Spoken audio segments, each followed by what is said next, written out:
Let's take darshan of Shri Jagannath, Baladev, Devi Subhadra, Gaura Nitai, Panchatattva, Parshuram Dev, and Vamana Dev. Shri Jagannath, Baladev, Devi Subhadra ki jai. Om Ajnanatimirandasya Jnananjana Shalakaya Chakshur Unmilitam Yena Tasmai Shri Gurave Namaha. Nama Om Vishnu Padaya Krishna Preshtaya Bhutale Srimate Bhakti Vedanta Swamin Itinamine Namaste Saraswate Deve Gauravani Pracharine Nirvisesa Sunyavadi Paschatya Deshatarine Jai Sri Krishna Chaitanya Prabhu Nityananda Shri Advaita Gadadhara Shri Vasadi Gaura Bhakta Vrinda. Hare Krishna, Krishna Krishna, Hare Hare, Hare Rama, Rama Rama, Hare.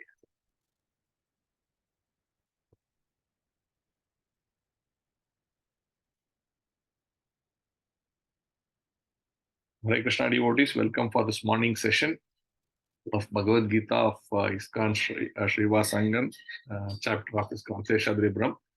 So today we are discussing 17th chapter, the divisions of faith, and we will be discussing the verse number 10. Yata yamam gata vasam puti puryushitam chayat uchishtam api chamedyam bhojanam tamasa priyam.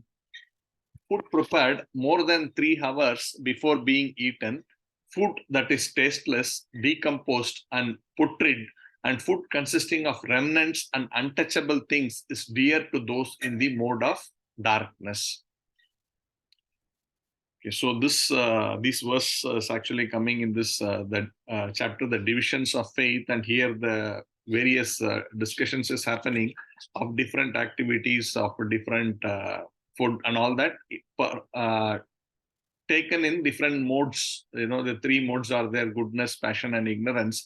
And here this particular verse is talking about food in the different food in the mode of what do you call ignorance. So that is the discussion here, and it's very clear, straightforward verse in terms of the verse specific, where it is saying if the food that is prepared being prepared 3 hours before and taken, you know, that becomes sort of stale, and food that is tasteless, decomposed, and putrid, and food consisting of remnants, that we should remember, remnants and untouchable things, is dear to those in the mode of darkness. So this is the straightforward verse. But when I'm looking at the commentary given by Srila Prabhupada, the purport, Prabhupada is trying to get to the basics. You know, why do we take food? You know, what is the purpose of food? So we have already seen that in the 8th verse, where it is mentioned, you know, food is taken to increase the duration of life, to give a healthy body, and to give strength. You know, these are the 3 reasons. And for that, the type of food recommended are actually the food that are juicy, fatty, wholesome, and pleasing to the heart. So this is the definition of the right kind of food that we are supposed to take.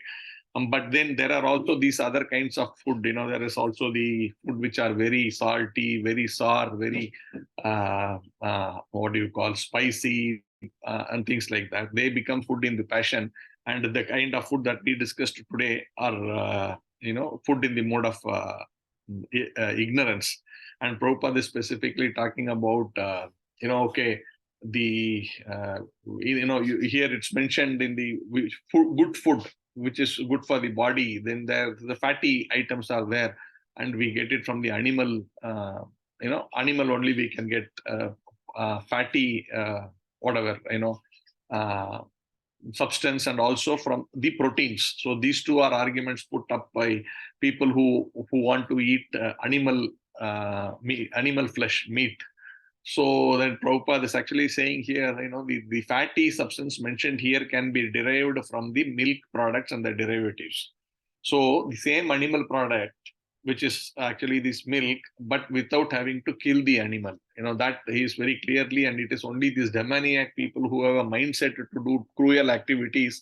They want to kill the animal and then eat it and say that the fat is required for the body or protein is required for the body. And he's saying protein is also actually can be obtained by taking split bees and wheat, and also dal, whole wheat and dal. This is definition given by Prabhu. So these items give good protein. Not necessary that you need to kill the animals and say, oh, protein is lacking. And many people have put up this argument, oh, you are weak. Something is, we fall ill, immediately they take this opportunity to say, oh, because you don't take protein, and protein is available only in animals, you people don't take all these animal products. That's people argue against people who follow uh, vegetarianism, and particularly in ISKCON, when we talk about people know that we don't take all of these things, so they immediately try to take a stab at that. So these things are there. We should not immediately get, oh yeah, my health also is important. But health, the definition is clearly given. For good health, you should take fatty, juicy, XYZ. So then where is the question of all the other things, right? So that is there, given by the Supreme Lord himself. So that is important.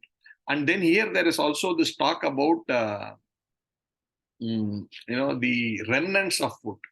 Remnants, that means something is eaten by other people, what we sometimes call as juta, right? In English, so we use this word very colloquially in ISKCON. I've seen many people say juta.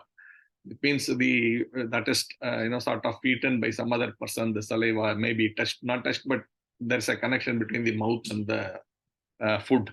Now, this is something which is not to be taken at all. It says, the people in goodness are repulsive to such food, but those in the mode of ignorance are very much attracted to juta food. And you can actually see, like, earlier in those days, I mean, I'm saying those days means not like in the 1930s or 1940s. I'm talking about 70s and 80s when I was brought up. My parents, even if you touch food, like, your plate is actually kept like when your eating plate, right? We don't mix another person's eating plate, in the sense we don't take from their plate, or once the prasadam is offered, in fact we don't even take from the other. It's marked like, this is mine, this is my sister's, kind of a thing.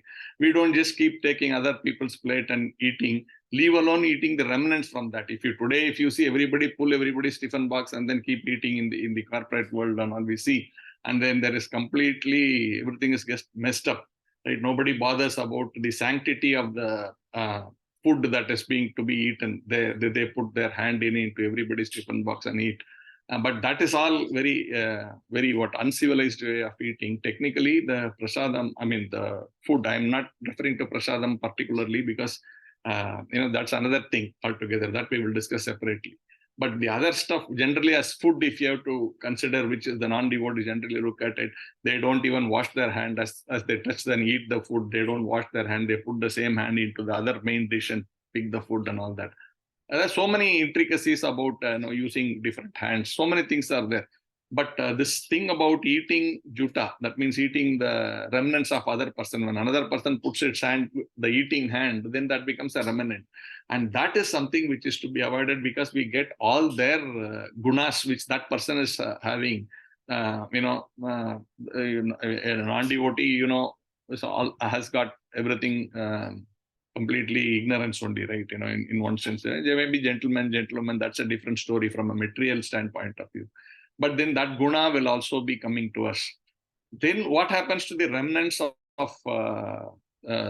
great people? Like, we all take remnants of our spiritual master or great Vaishnavas. So that is recommended. Prabhupada is saying the remnants of the first is saying Krishna, which of course we know is prasadam. And second, the great Vaishnavas, and particularly the spiritual master. That remnant is supposed to be very, very purifying. The same thing applies, like I said, right? We get the guna from the eating the remnants of a particular person. Naturally, the spiritual master, he's the summation of all the kalyana gunas, all the auspicious gunas. And by taking the remnants, we are actually getting that blessing to follow him. In that sense. So that remnants is very, very purifying. Therefore, remnants of a spiritual master or Krishna is very, very important. And when we say remnants of Krishna, that is prasadam. And then there is this qualification given for prasadam. So whatever here we talked about, food prepared 3 hours before, all that thing, everything is nullified when it becomes prasadam, because prasadam does not qualify for 3 hours. You should be eaten before 3 hours. Prasadam can be taken like even if you keep for 3 days, 4 days, 5 days. prasadam is not contaminated. So this is very, very important. And why prasadam is actually transcendental. It is not material in one sense. If you look at it from a, so someone is putting, we do share our drinking water bottle. Well, there is this thing, the idea of drinking is, we are not supposed to, generally, if you see, again, in a little 10-20 years back, people used to have a ever silver kind of a thing, and they used to put it up and drink. They don't drink it putting it into their mouth. Today it's all in bottles, and it thing, people just sip it and all that. So ideally, if you ask me, you should not be sharing, or at least if you are sharing, you should not sip it. You should maybe drink it from above. There are a definition in Prabhupada, like, the video of Prabhupada nicely drinking, and they say, for Westerners, when they see this, wow, how is it that water is flowing without touching, the bottle touching the mouth and all. Many people can't even get it, but our culture has always been there. You don't drink putting it in your mouth, you put it above and drink. So that, if that is there, then I think it is okay. But if you are sipping it, it should not be, because the idea is, we are getting in connection with the saliva of the other person in some form and shape. It may be very minute or whatever, but it's to be avoided in my to my mind. Okay, so now let me continue with what I was trying to say. This prasadam. So prasadam can be had however it is, even if it is very spicy. So there was one pastime of Prabhupada. So someone was saying, this prasadam, how when there's a definition of what is good food, what is bad food, then if a prasadam falls in the category of a bad food, then can it be had? Then Prabhupada said, no. The fact is prasadam is prasadam. There are the three qualities does not come into play at all. So someone has asked, therefore, what if by chance that prasadam is too hot? For example, there is chili. Sometimes when you see the plates of many devotees, everything is wiped out. There is absolutely nothing. Some of us keep chilies out and all of that. But then he said, so chilies and all is also offered. So should I have it like that? Prabhupada said, yes, you can have that also. But then he clarified, it all depends on your level of devotion. If you are really highly conscious, highly advanced, then those kind of very spicy food does not affect your body. But if you are not at that level, better don't take such things. That was Prabhupada's recommendation. So it's not that, because that prasadam is completely sanctified.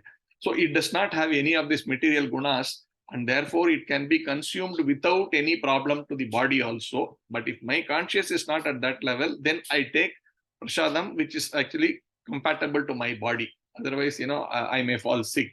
For example, taking too spicy prasadam, sometimes it happens, it becomes very spicy. Then you don't take it if you can't, your body, if your consciousness is not very, very highly evolved. But otherwise, Prabhupada said you can have it. So this is something which I heard somewhere. So I mentioned that. So that is what has been discussed in this verse, and whatever Prabhupada has given. I think I have touched all the aspects. Of course, when you offer it to the Lord, it becomes prasadam, and Prabhupada talks about the main ingredient there is bhaktya prayachati. That means one should offer that bhoga in a very loving manner. So that is also one of the ingredients when you offer to the Lord. That it is not something which we add materially, but this love with which you offer to the Lord is the most important ingredient. And once that is there, and the bhoga is prepared with nice substances, then that becomes very transcendental. So I will finish here. Now I was also